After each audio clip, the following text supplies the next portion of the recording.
തടവുകാർക്ക് മട്ടനും ആഡംബര ഭക്ഷണവും വേണ്ടെന്ന് പുതിയ ജയിൽ DGP ശ്രീജിത്ത് ആണ് ഇത് പ്രഖ്യാപിച്ചത്. നല്ല കാര്യമായിട്ടത് എനിക്ക് തോന്നുന്നു.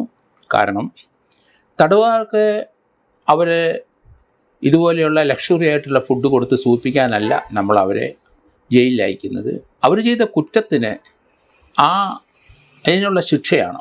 അവിടെ ആഡംബര ജീവിതമല്ല നമ്മൾ പ്രതീക്ഷിക്കുന്നത്. കാരണം ആ ശിക്ഷ അവർ ചെയ്ത ആ പ്രവൃത്തിക്കുള്ള ശിക്ഷയാണ് വിധിക്കുന്ന കോടതിയിൽ.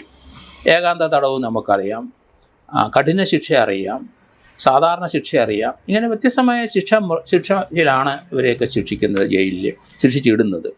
അതുകൊണ്ട് അവരുടെ കാര്യങ്ങളിലേക്ക് ഇപ്പോഴത്തെ DGP കുറച്ച് കൂടുതൽ ശ്രദ്ധിക്കുന്നു എന്നാണ് മനസ്സിലാക്കുന്നത്. ആഡംബര ഭക്ഷണമൊന്നും ജയിലിൽ ആവശ്യമില്ല. ആരോഗ്യ സംരക്ഷണത്തിന് ഉതകുന്ന രീതിയിലുള്ള ഭക്ഷണം മതി അവർക്ക്.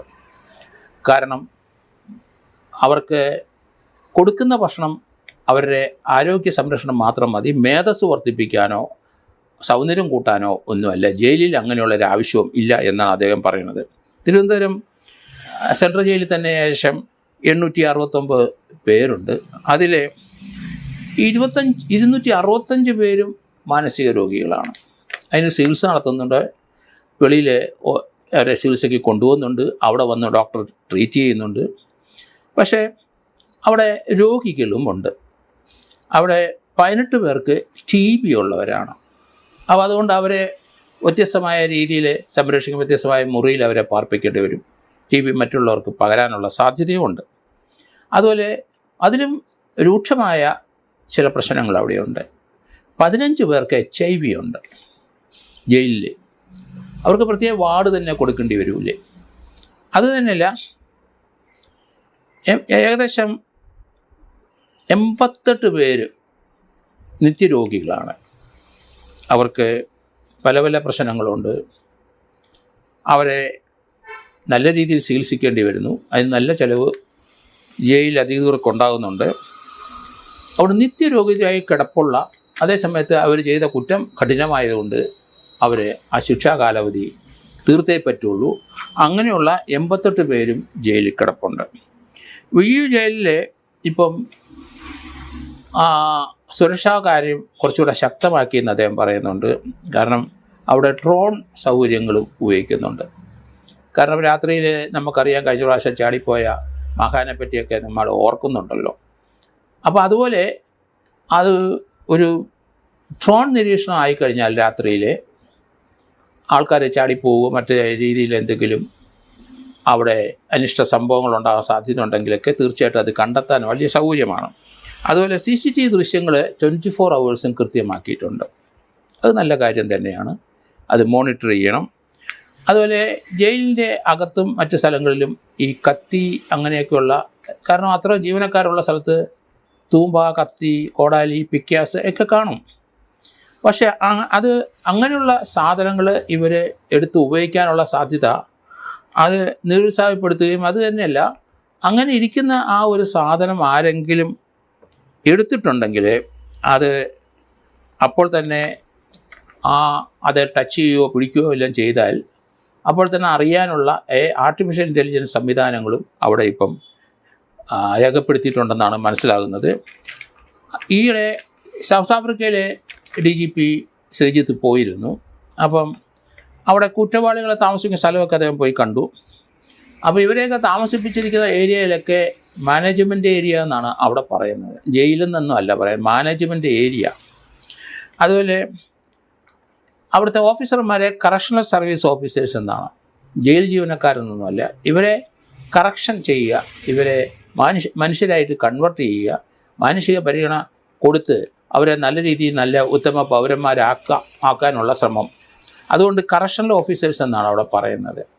ഇവിടെ നമുക്കറിയാം, ചില ആൾക്കാരൊക്കെ അറിയാമല്ലോ നമുക്ക്, അവർ എത്ര കറക്ഷൻ നടത്തിയാലും ശരി അവർ പൊതുധാരയിലേക്ക് വരില്ല. ചിലർ ബേസിക്കായിട്ട് ക്രിമിനലായിട്ട് കുറ്റം ചെയ്തും, അല്ലെങ്കിൽ അവർ എത്ര പ്രാവശ്യം അവരെ ഉപദേശിച്ച് നല്ല രീതിയിൽ നടക്കുമെന്നുള്ള പ്രതീക്ഷ വെളിവിട്ടാലും വീണ്ടും അതേ കുറ്റം ആവർത്തിച്ച് അവർ വരും. അതുകൊണ്ട് കറക്ഷണൽ രീതി കറക്ഷണൽ ഓഫീസേഴ്സ് എന്നൊക്കെ പറയുന്നത് നല്ല കാര്യമെങ്കിലും നല്ല ശതമാനം കുറ്റവാളികൾ അവർ റിഫോം ചെയ്യാനായിട്ട് തയ്യാറാകാതെ നിൽക്കുന്നവരാണ്.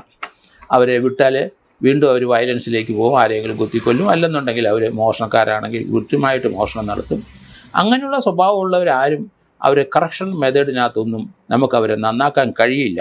ധാരാളം ആൾക്കാർ അങ്ങനെയുണ്ട്. പക്ഷേ HIV വന്ന 15 പേരുടെ കാര്യം, കാരണം പല ക്രിമിനൽസും അവരുടെ ജീവിത രീതികളെല്ലാം വളരെ വ്യത്യസ്തമാണ്.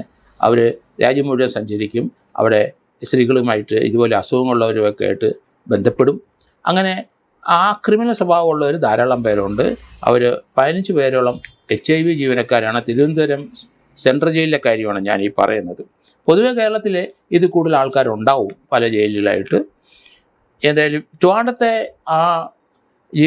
ആ ജയിലിലുള്ള ആൾക്കാരുടെ കണക്ക് 869-നകത്താണ് ഈ 15 പേര് HIV കാണുന്നത്. ആ ഭക്ഷണം ഒരു ക്രമീകരണം നടത്തുന്നത് നല്ലതാണ്. കഴിവുള്ളിടത്തോളം വെജിറ്റേറിയൻ കൊടുക്കുന്നതാണ് നല്ലത്. ഇത് കാരണം ഇത് അഗ്രസീവായിട്ട് ഇവർ ജയിലിൽ ജീവനക്കാരെ നേരിടുന്നുണ്ട് പലരും. ആ ക്രിമിനൽ സ്വഭാവമൊന്നും മാറില്ല. അതേ സമയത്ത് അവർക്ക് മേധസ് വർദ്ധിപ്പിക്കാനുള്ള ഭക്ഷണം കൊടുക്കുന്നത് ശരിയല്ല. കഴിവുള്ളിടത്തോളം വെജിറ്റേറിയൻ കൊടുക്കുന്നതായിരിക്കും നല്ലത്. വളരെ റെയറായിട്ട് മാത്രമേ അവർക്ക് മറ്റ് ഇറച്ചിയോ മീനോ ഒക്കെ കൊടുക്കാൻ പാടുള്ളൂ എന്നാണ്. കാരണം അത് ആ രീതിയിലുള്ള നല്ല ഭക്ഷണം കൊടുത്തു കഴിഞ്ഞാൽ അവർക്ക് വീര്യം കൂടും, അവർക്ക് കായിക ശക്തി കൂടും. നോർമലായിട്ട് ഒരു മനുഷ്യൻ്റെ ആരോഗ്യസ്ഥിതി സംരക്ഷിക്കത്തക്ക രീതിയിലുള്ള ഭക്ഷണം കൊടുക്കുക എന്നല്ലാതെ അതിലപ്പുറത്തോട്ടൊന്നും കൊടുക്കണ്ട. ചിലരും ജയിലിൽ കിടന്ന് എക്സസൈസ് ചെയ്യുന്ന ധാരാളം ആൾക്കാരുണ്ട്. അത് ചെയ്തോട്ടെ, അതിന് നമുക്ക് തടസ്സമൊന്നും നിൽക്കാൻ പറ്റില്ല. അപ്പോൾ അത് അവരുടെ ശരീരം അവർ കാത്തു സൂക്ഷിക്കുന്നതുകൊണ്ട് അതിനൊക്കെയുള്ള റൈറ്റ് അവിടെ ഉണ്ടെങ്കിലും ഈ മട്ടൺ കൊടുക്കുന്നതെന്ന് പറഞ്ഞാൽ സാധാരണക്കാരൻ്റെ വീട്ടിൽ പോലും ഇപ്പം മട്ടനൊന്നും വാങ്ങിക്കാൻ സാധിക്കില്ല. അവർക്ക് 1000-1200 രൂപയാണ് ഒരു കിലോയ്ക്ക് വരുന്നത്. അതുകൊണ്ട് ആ രീതിയിലുള്ള ഒരു എക്സ്പെൻസ് വരുന്ന കാര്യങ്ങളിലിട്ടൊന്നും ജയിൽ അധികൃതർ ഇവർക്കൊന്നും വെച്ച് കൊടുക്കേണ്ട ഒരു ആവശ്യമില്ല. കാരണം കുറ്റം ചെയ്തവരാണ്, കുറ്റവാളികളാണ്. പൊതുജനങ്ങളെ സംരക്ഷിക്കുന്ന പോലെ അവർക്കൊരു പണിഷ്മെൻറ്റ് കൊടുത്തിട്ടാണ് അവിടെ നമ്മൾ സംരക്ഷിക്കുന്നത്. അതുകൊണ്ട് ഈ രീതിയിലുള്ള ഭക്ഷണക്രമം മാറ്റുന്നത് നല്ല കാര്യം തന്നെയാണ്. ശ്രീജിത്ത് അദ്ദേഹം വന്ന് ചാർജ് എടുത്തുള്ള ഇങ്ങനെയുള്ള കാര്യങ്ങളൊക്കെ ശ്രദ്ധിച്ചത് നല്ല കാര്യം. ഏതായാലും വരും ദിവസങ്ങളിൽ ജയിലിൽ കുറച്ചുകൂടെ പരിഷ്കാരങ്ങൾ അദ്ദേഹം നടത്തും എന്നാണ് എനിക്ക് തോന്നുന്നത്.